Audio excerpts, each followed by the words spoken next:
Limites de percurso de trabalho ou limites de percurso normais. Vamos entender um pouquinho sobre os fins de curso que tem no elevador cremalheira que são relativos à limitação de percurso. Essa é mais uma aula do projeto de educação para o canteiro de obras. A gente está falando sobre elevador cremalheira. Se você não é inscrito nesse canal, se inscreva, por favor. Se gostar do conteúdo, dê um like. Se não gostar, tudo bem, é só procurar conteúdos também em outros lugares aí. Não tem problema nenhum. O objetivo aqui também não é ser o tutor da verdade, mas simplesmente trazer para vocês algumas informações que podem ser importantes tanto para técnicos em segurança no trabalho, para operadores de elevador cremalheira e trocar aí informações com o pessoal de manutenção desses elevadores, que são os 3 pilares desse projeto. Na descrição abaixo também a gente tem aí um projetinho chamado Pequenos Construtores. Se você quiser apoiar esse projeto aí, a gente está proporcionando aí uma educação diferenciada para os filhos de funcionários da construção civil. Tá? Então, se te interessar por esse projeto, por favor, contribua conosco para que a gente possa ter uma educação diferenciada com um projeto piloto que está começando. Bom, vamos lá para a aula de hoje. Aqui, pessoal, olha só, nós temos algumas fotos, a gente não tem fotos, imagens de diversos modelos de elevadores, infelizmente, mas os conceitos que são relativos aos fins de curso são os mesmos para todas as marcas, né? Dependendo da automação que cada uma tiver. Neste caso aqui, eu estou te mostrando, tá? Deixa eu só fazer uma troca aqui de cores. Eu estou te mostrando aqui, ó, fim de curso, tá? Eu tenho fim de curso. Esse carinha aqui que é o sensor da cremalheira, a gente já viu ele na aula passada. Fim de curso, fim de curso. Tá, vamos passar aqui para essa outra imagem aqui. É uma outra marca que também teve uma adaptação, porque todos os elevadores, como eu já falei, você está cansado de ouvir isso, tem a parte de ferro, que é a parte estrutural, que são muito semelhantes. E nós temos aí, então, as partes. O que mais diferencia um elevador do outro é o sistema de automação, né, que vai influenciar um pouco no modelo de operação. Então, é bem possível que você consiga colocar automações, né, substituir automações existentes nos elevadores por outras automações que funcionam em outras marcas aí, desde que essas automações sejam vendidas, tá? Então é muito comum também isso acontecer numa reforma, né, que foi o caso aqui, onde a gente tem aqui, ó, sensor aqui embaixo, aliás, ó. Tá? Então nós temos os sensores de limites de percurso normais ou de trabalho. E qual a função desses caras? Eles precisam ser acionados antes do limite de percurso final. O que é isso? Antes do limite de percurso final, né, é como se fosse uma segurança extra. Atingiu neste caso eu consigo ainda trabalhar com o elevador, eu atingi o limite, mas eu consigo, se for o superior, por exemplo, o elevador não se desloca mais para cima, mas ele se desloca para baixo. Se for o inferior, o elevador não se desloca mais para baixo, mas se desloca para cima, como se fosse uma segurança. E a partir deste momento que esse sensor não cumprir a sua função, né, ele vai para o limite de percurso final ou de segurança, que é onde ele for atingido, né, onde esse limite chegar, o elevador não o elevador não se desloca mais para lugar nenhum. Vamos ver aqui também, nós temos uma outra marca chinesa, tá, que também foi uma adaptação, onde você consegue ver aqui claramente, ó, os 3.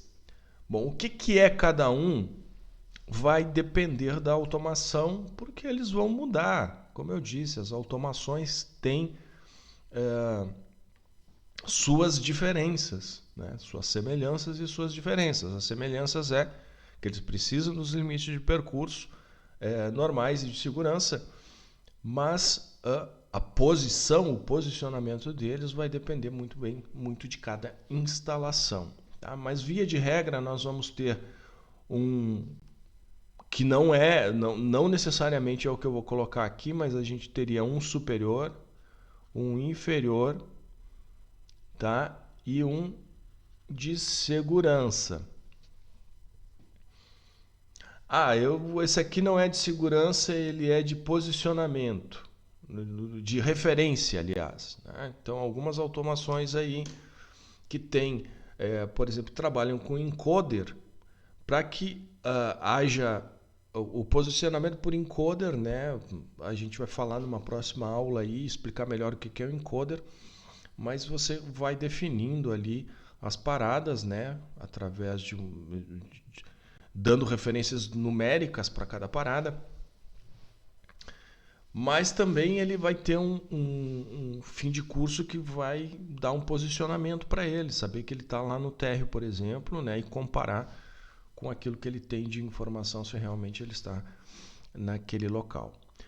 Ou, né, você vai ter, mas independente do lugar que estejam esses fins de curso, gente, eles têm que existir. Nesta imagem aqui a gente consegue ver com mais detalhes um posicionamento, né? Então olha só, esse aqui é o inferior deste modelo de automação, onde eu tenho aqui o batente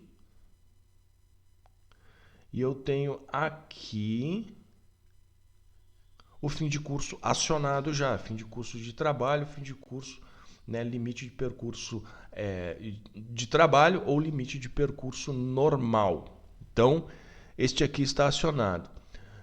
Como exemplo, este aqui poderia ser um limite de percurso final ou de segurança, ou seja, a partir do momento que eu tenho uma falha neste sensor aqui, neste fim de curso aqui, a partir do momento que esse cara aqui for atingido, né, que ele chegar até aqui, eu tenho uma parada total de máquina. No caso aqui é um exemplo, por quê? Eu trago esta informação para vocês da ABNT, tá? NBR 16200, lá na página 41, onde eles falam aqui no item 5.10, dispositivos de controle e limitadores.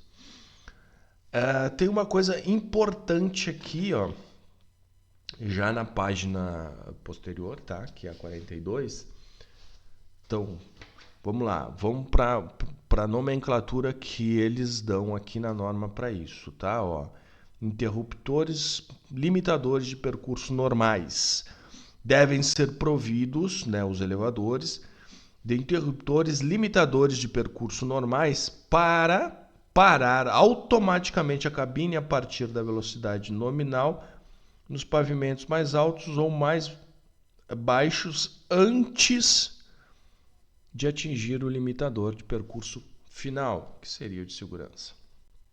Aí nós temos a explicação dos limitadores de percursos finais, né, que é aonde você vai atingir, aonde você atinge, né, quando o sensor é atingido, neste ponto é sinal de que a máquina recebeu o sinal para ela fazer uma parada de emergência, dizendo, olha, existe uma possibilidade de você provocar um acidente a partir deste ponto, a partir deste endereço. Então você vai parar ali e vai precisar, vai ter a necessidade de uma ação humana, obviamente, para sair daí, né? E quando eu estou falando de humana, é o auxílio de alguém da manutenção ou de uma ação que seja diferenciada para que você consiga fazer esse equipamento se deslocar para que ele saia desta situação de segurança que ele entrou, tá? E outra coisa importante, vamos lá, TS, você precisa observar isso, precisa aprender a entender como é que essa máquina funciona, aliás, como todas as máquinas do canteiro de obra funcionam. Você que é operador de elevador, é bom que conheça esses sensores para poder, na inspeção visual, saber se alguma coisa aconteceu com eles, tá? Saber se numa inspeção visual alguma coisa aconteceu com eles, se eles estão nos seus locais, se eles estão bem fixados, né, na estrutura. E o pessoal de manutenção sabe da importância desses caras e do posicionamento deles e do teste deles que eles precisam ser feitos, né?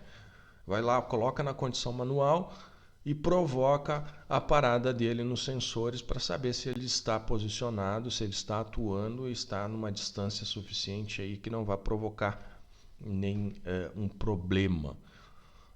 Não adianta você ter 6 metros de torre para cima da última laje e colocar o sensor lá no último módulo, no penúltimo módulo, e aí a cabine do elevador vai subir ali 3 metros tranquilamente e ficar lá, né, pendulando. Então não é interessante isso, né? Então tem os posicionamentos ali indicados por cada fabricante. Vamos voltar aqui para a nossa imagem, tá?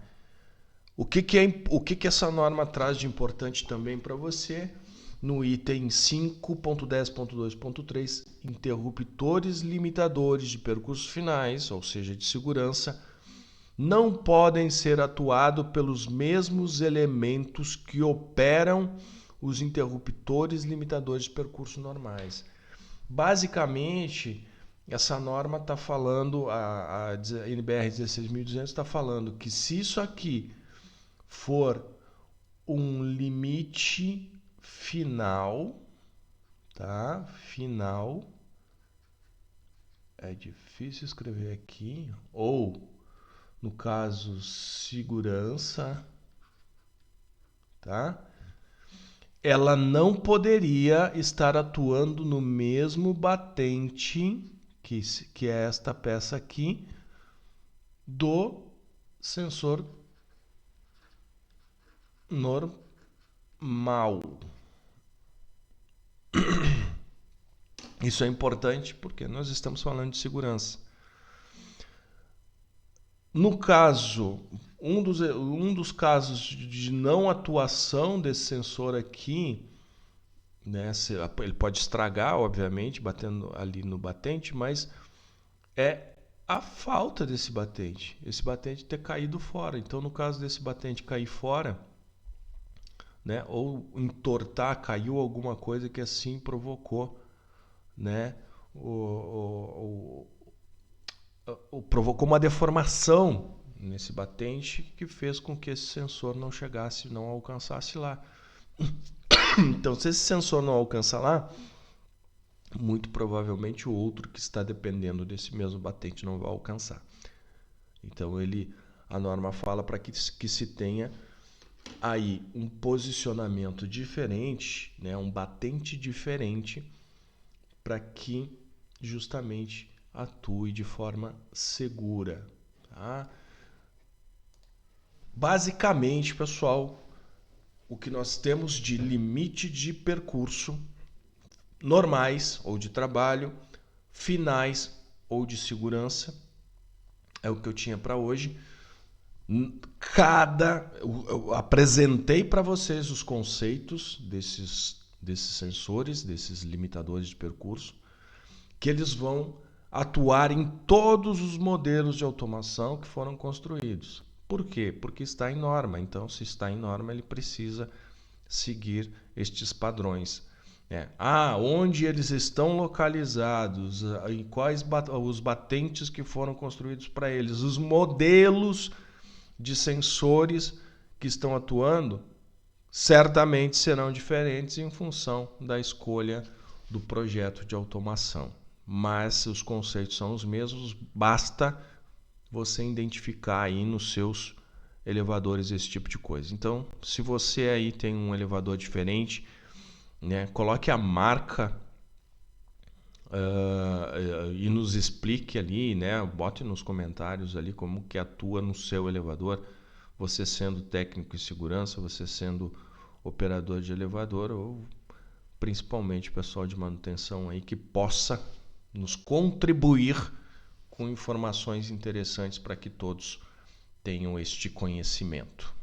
Era o que eu tinha para essa aula de hoje. A gente se vê numa próxima aula.